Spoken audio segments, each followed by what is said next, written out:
আমাদের পেটে লাথি মারলে ফুটবলের মতো কিক মেরে আমরা ঢাকা থেকে বের করে দিব।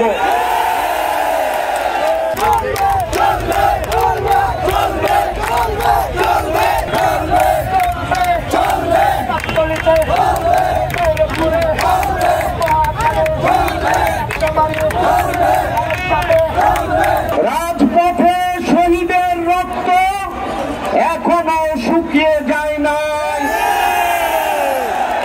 ষড়যন্ত্র শুরু হয়েছে।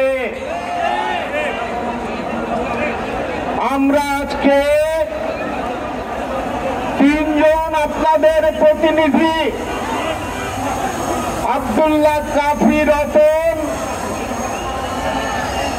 ডক্টর প্রফেসর হারুনুর রশিদ এবং আমি রাগিব হাসান মুন্না তিনজনে হাইকোর্টে আইনের কর্মকর্তাদের সাথে সাক্ষাৎ করেছি। আমরা তাদেরকে আপনাদের দাবি, অনুভূতি, ইচ্ছা আকাঙ্ক্ষার কথা বলেছি।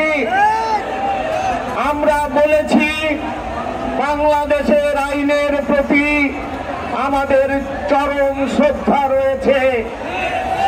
এই আইন গড়ে তোলার জন্য ঐতিহাসিকভাবে রিক্সা শ্রমিক ছাত্র জনতার অসংখ্যবার রক্ত দান করা হয়েছে।